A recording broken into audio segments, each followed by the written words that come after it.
Writing and programming is an often overlooked portion of code writing. Many tend to think that just because writing and coding are not always talked about in the same sentence, that writing must not be an important skill for programmers, but today I will show you why that is not true. Although the style of writing is largely different than what one might use in a high school English class paper, it is still necessary to comment code properly to aid the reader, use correct syntax so that the program functions, as well as structure the code in a way that won't be confusing to the reader. Today, I will show a simple calculator I made in Java as an example of why writing in code is extremely important.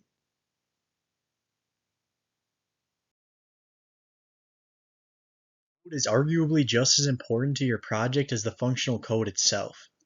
Commenting is needed in order for other programmers to be able to read your code more easily.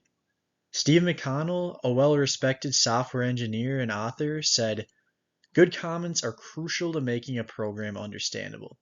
The ultimate goal is to have the code be self-explanatory, but this goal is elusive because it's difficult to write code that is as clear as possible, and to supplement it with comments is necessary to provide additional insight."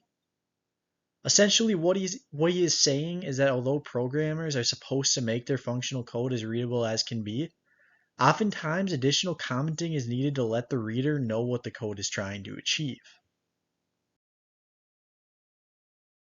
Calculator example here, you can see several instances of single-line commenting, denoted by the double forward slashes. As you can see in the first example I have circled here, the comment explaining what the code does is placed directly one line above the code that it is explaining. In this case, the functional code initializes a scanner variable. Although to non-beginner programmers this would be pretty obvious just by looking at the code, it is important to explain your code if it will possibly be read by people who have little to no programming experience. Our other circled example where it says directions will be printed to the user helps the reader of the code understand what the system.out.println statements are. It lets them know that there are no variables being initialized or changed, but simply a message is being printed out to the reader for them to read. Syntax is another crucial part of writing code. As we can see in the slide, curly braces are needed to separate blocks of code. These will be used for while and for loops, if statements, method creation, as well as class creation. Anything inside these blocks of code must be placed after the first brace and before the last brace. Then we have our parentheses, which are required in all method creations and method calls throughout our program to store any arguments needed for the method.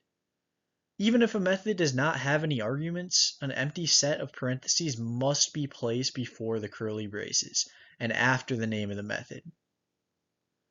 Lastly, we have the required semicolon to end a line of code.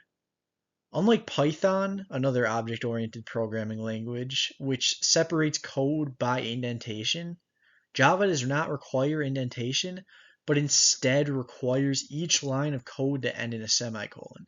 Failure to do this would result in your program not working.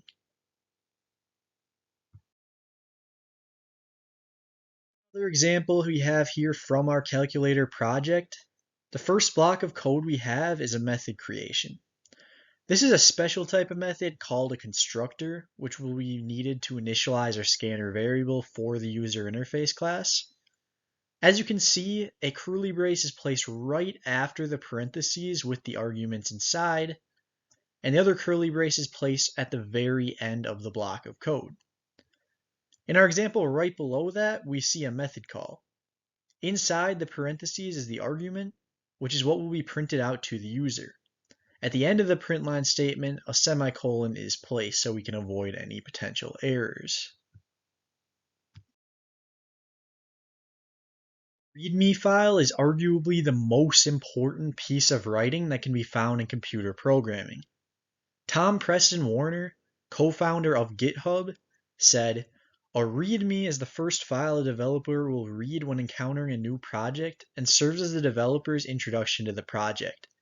It gives context and background on what the project does, what problem it solves, and how to use it. Every project should have one of these stored in a markdown file. A README tells the reader what to expect of the project, how to use it, why you should use it, and just overall clear up any confusion that may be caused by the code. Unlike the commenting over the code itself, which is intended to be read by other programmers, the README is a way to explain to your average Joe what your program does. An absence of a README file makes it almost nearly impossible for someone with no coding experience to make sense of what your project does.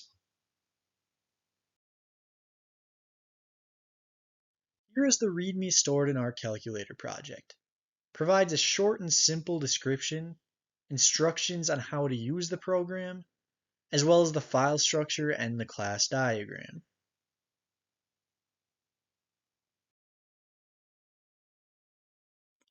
Alright, now it's time to take a look at our calculator example. As you can see in the top, we have 3 different files that we have code stored inside. We have the one that we're currently looking at, which is our calculator.java, and then we have our user interface.java, and our main.java, which is where we'll be running the program from. So as you can see in our calculator.java file, this is where we have all the methods stored for actually doing our calculations. So right here you can see we have our public double add. This will take 2 numbers as arguments, our double A and double B, and it will return the addition of those 2 numbers. Same thing here for our multiply. It takes 2 arguments, both in the double form, and it will return the product of those 2. We also have divide, exponent, and subtract here. Moving on to our user interface.java. This is where all of our print line statements will print out to the user, and it is also where we will store the input that the user gives us. As you can see here, this is where we print out all of our instructions at the start of the program. Here is where we will store our user input for the user's equation. First, our program will check if the input is equal to help, and if it is, it's going to reprint out the instructions we printed out earlier. Then it's going to check if the user says exit, and if so, then they'll exit out the program. They'll be done. But if it's not either of those 2, then what's going to happen is we're going to have this string array called equation split the thing into 3 different strings with the use of this split, and then our denoter is, the argument is this space here. So what will happen is if a user types in 22 plus 33 or 2 times 3, as long as they have spaces in between those numbers, it'll split those into 3 separate strings that we can use.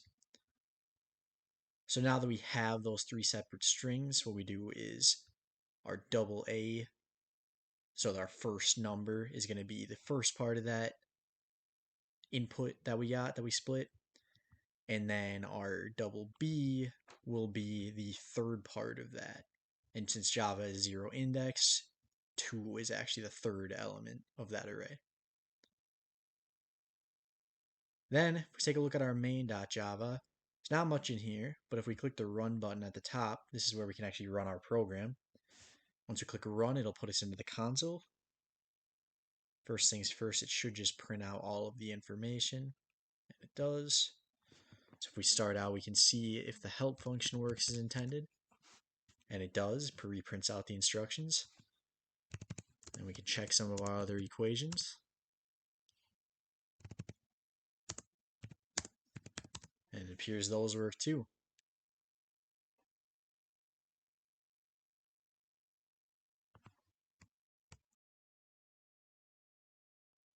In conclusion, writing in Java and other programming languages is an extremely important skill.